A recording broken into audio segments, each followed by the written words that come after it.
Guys, welcome to the summary video about the 24-hour karting race that we did in Viborg.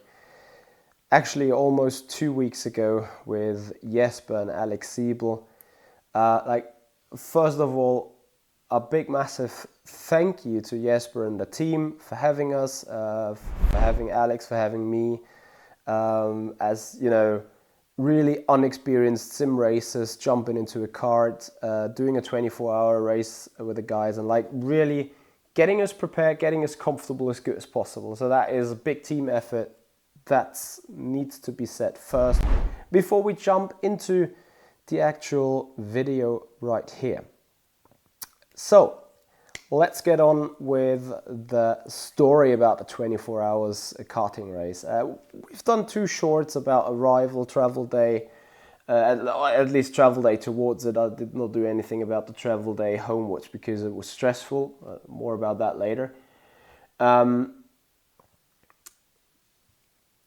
Where do we start? There's so many emotions, so many memories, and so many things that come to my mind. I'm oh yeah, I want to talk about this and I want to talk about that. But you know what? I just let myself be guided by the thoughts coming to my mind. So Friday, the free practice. It was, I've done rental karting before. I have done also 25, 30-minute races or 30-minute stints in a rental kart before. That was 10 years ago though. So when my body shape was much better, when I was still playing actively handball, having routinely sports and so on. I went to the gym still right now, but still practice and training is a lot different than it was 10 years ago. Also the general body shape of me has been, I'd say, a good chunk better than today. Anyway, we went into the kart, and Alex had one of these, I don't know, it's like some rubberish kind of polyester seat. I think it's a seat fitting for small children that he had with himself. Reason for that is we have a 2-meter driver and we have Alex, who is a rather not so tall person. Let's put it that way.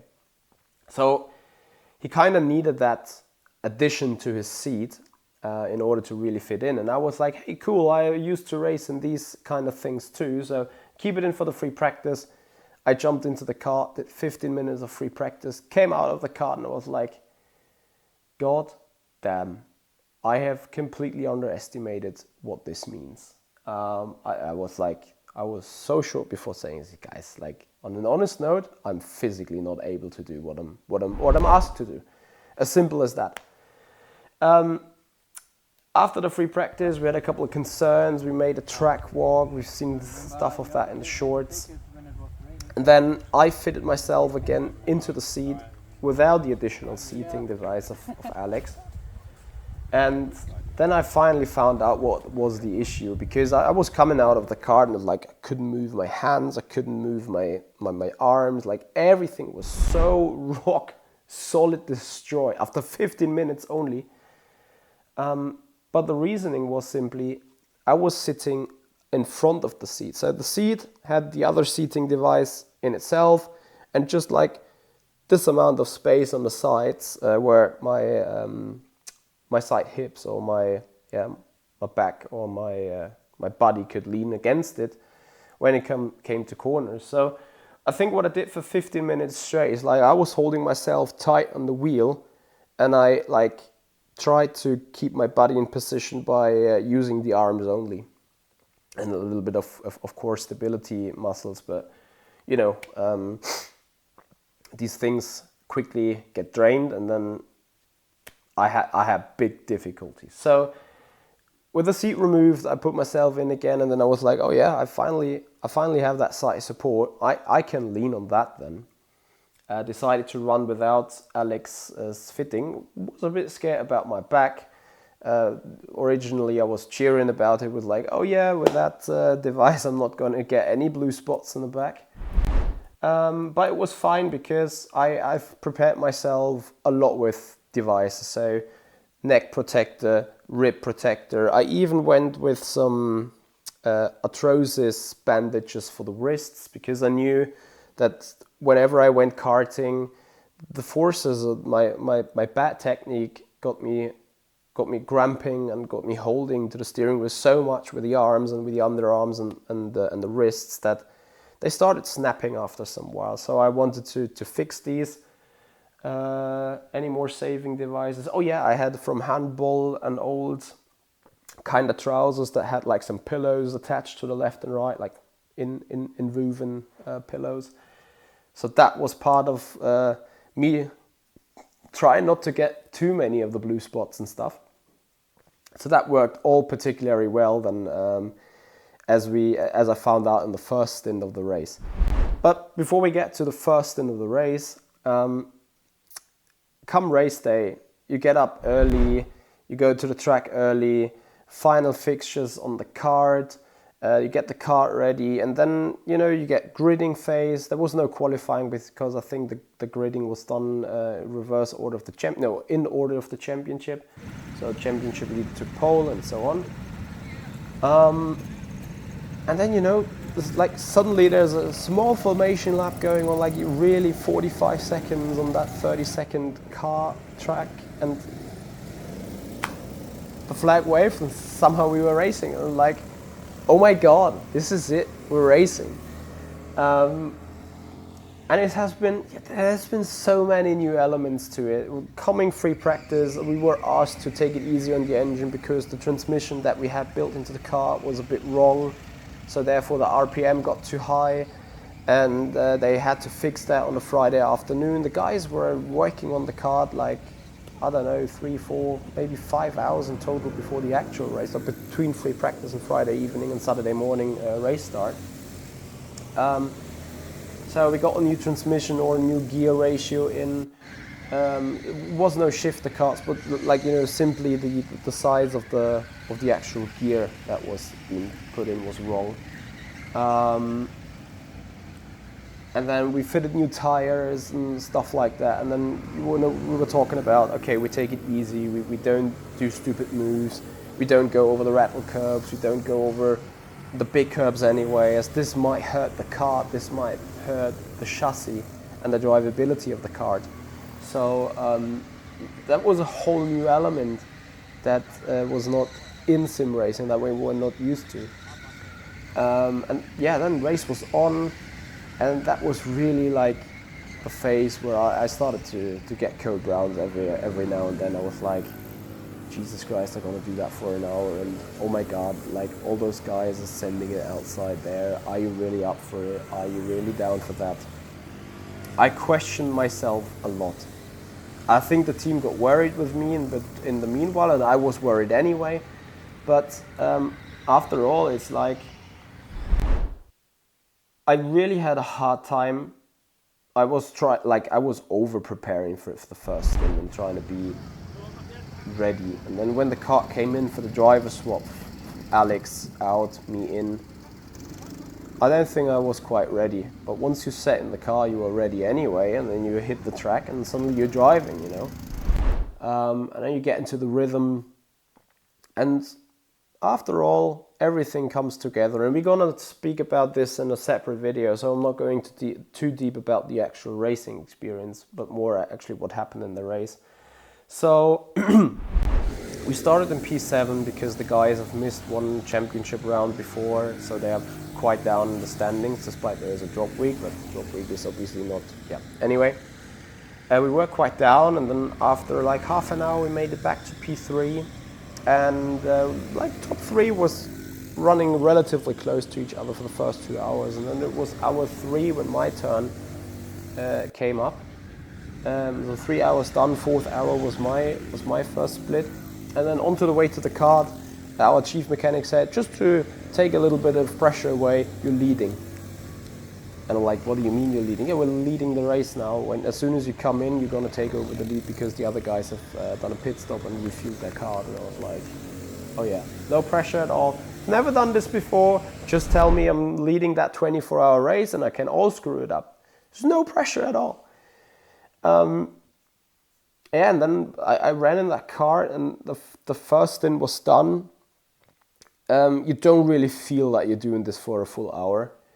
Got out of the car, and I think I kept the lead. I even extended it by 1 lap. So was a good opening. Everyone was happy, and I was like, yeah, okay, this just 3 times to go.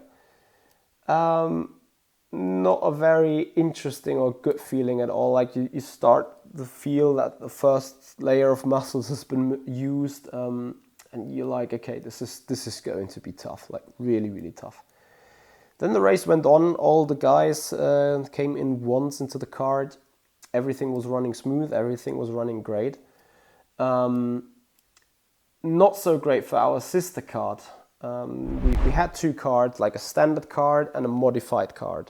And we were in the modified kart, and our teammates were running in the standard kart. And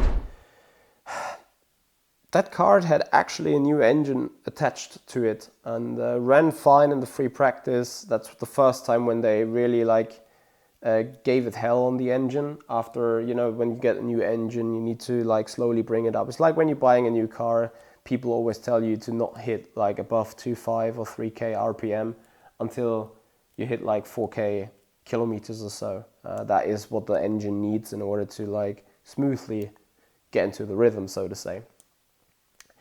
So the guys wanted to do that in free practice, and then they found out that there is an issue with the engine. So on race day or on race weekend, after the free practice, they exchanged the engine, the new engine from the standard car, with their spare engine. Put it together, short run, you can only do it in the pits, obviously, on the service card. Quick check. Engine was running, all good, all fine. Race day came, and guys, it was heartbreaking. 10 minutes into the race, the engine started losing power. And the guys were like, what the hell? And I think they tried fixing the engine 4 hours long. The cart got out, the guys got fixing it. And every 10 minutes for the first hour, they were sending the guy out again. He came back after 1 or 2 laps, nope, issue's not fixed, issue's not fixed. And we didn't know what was the issue. We exchanged exhaust pipes, we exchanged the pistons. The guys have checked on the fuel system, have exchanged the fuel pipeline. Well, at least parts of it, not all of it. But they couldn't get the spare engine to run either. So what they did in the end is they've produced the so-called Frankenstein, which is they took both engines, removed the shit parts, combined the great parts, put that engine together, and after a 4-hour assembly, engine was running again, and was just a great sign to see. Then they've put the driver out again. And the first 2 or 3 laps really looked promising, and everyone was like, oh yeah, great, the engine is finally running, car is fixed, they can now enjoy the race. But then you saw the kart going slower and slower and slower. Every lap the guy lost 100 RPM in peak, until 4 or 5 laps into that last one he came out of the pits again, into the pits again, saying this is dead too. And that was the moment where they had to retire that number 2 car. They were down from the race 10 minutes into the race already. But to have this race ending is that's such a drama, such a shame for everyone involved there in the number 2. That was painful. But back to our kart, everyone was in for 1 run already. Then there was obviously the second run with Alex and me. We were done at 8 p.m. Had a dinner in between, and we were still comfortably leading the race. It was in fact me, because the second place kart had an extremely slow driver in. But I was able to extend our lead by 7 or 8 laps. Now this sounds huge, but on a 30-second lap, it's not that huge, is it? Still 2 or 3 minutes I got out of them. And so the total gap was like 9-10ish laps in total. Yeah, then obviously we enjoyed watching the Euros 1 out of 16 final. I'm not sure what is like last 16 finals versus Denmark. The Germans won. It was like a little bit of a roller coaster dive, but that was also the time when night started to fall, and you know it was just such a great vibe. Like you were sitting in the tent in the camping chair on the left hand side, you were watching the football game, but on the right hand side, like straight ahead of you, there was this track where karts were going around in circles with headlights, rear lights, and all of that stuff. So it was such a great experience. Over the night then, the gap kept the same, and then it was midnight and 1 a.m. where then Alex and me had our goes again. And while Alex was on the car, it must have been like short past midnight, and Jesper came around and be like, "Hey Mitchie, look at this." I was like, "Yeah, what's that?" I was like, "Oof, rain." The full 24 hours should have kept completely dry when it came to the general forecast 3 days before, 2 days before, even Saturday, while the race was running, all the period until Sunday evening even, all dry. And suddenly Jesper came around, it's like, "Yeah, we expect rain at 4 a.m. And I was like, "Okay, so what do you want to do?" And I was already quite done because I haven't slept too well the night before. Was a little bit out of mind, fighting a little bit with my issues still. And then Alex was in for his third run, and my third run was still scheduled at 1 a.m. And I said, like, I'm surely going to do that third stint, but I don't think I can do a fourth stint at 3 a.m. Because the plan was to get Alex and me again in right straight after we raced, like 1 hour of break, 1 hour of driving again. And I wasn't quite sure whether I want to do this, because after the second stint, ironically, I felt much better than after the first stint. The general issue was like, I felt this muscle because you're turning right all the time, so helmet is pulling to the left and you're trying to hold against that. That was the biggest issue. The second biggest issue was I had a pain on the right hand side of the lower back muscles. I had a couple of small issues with the knees hitting against the steering rack, but that wasn't too bad. The worst thing was the blister. I got an open blister after the second stint, and I was taping it. I was taping it after the first stint already, but it was pointless. The blister was about to come anyway. So that was actually the biggest pain in the car. Everything else, like the adrenaline took care of that, but the blister, every right-hand turn, which you had majority of was right-hand turns, obviously, was like a pinch into the hand every single time. And I mean, you kind of deal with it when being in the car, but when you come out and you're like, you feel your hand buzzing, you feel the skin buzzing, and you're like, Jesus, I don't know how to even go with that. Well, like in 4 or 5 hours, how to get on with that again. It was, to my surprise then, that Alex really jumped back into the kart when I came out the third time after it. But then the team spoke to me and is like, "Yeah, how do you feel?" And I'm like, "Guys, listen, we're leading that race. I've never raced in the wet, so I'm happy to give up that fourth stint." There was 2 reasons behind it. First, I would have probably spun somewhere or maybe had incidents, because really I never drove or raced any kart in damp or even wet conditions with a slick tire. Never done it. Those guys have done it before. They know how to deal with that. I do not. I hardly do know from the sim. But yeah, they were like, really, "Yeah, we don't want to take away the fourth stint, like you had all that travel." I was like, I don't care. We're leading that race. I want to win that race. If we have the chance to win that race, we're gonna do all for it. Take off the fourth stint from me, give it to someone that knows how to drive in the wet. And I think that's where we were.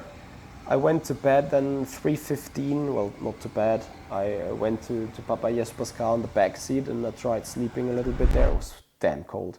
Like, I was so done. I had a thermo shirt, a standard shirt, my jacket, and a big, like, almost winter jacket on top, and I was still freezing. It was horrendous, but that was just how done and how tired I was, because it wasn't that cold. Like, we had 13, 14 degrees, a little bit of wind chill, but nothing too crazy. It was not a scene where you'd be like all the time. So it was just me being done. So went to bed 3 a.m. or to that car.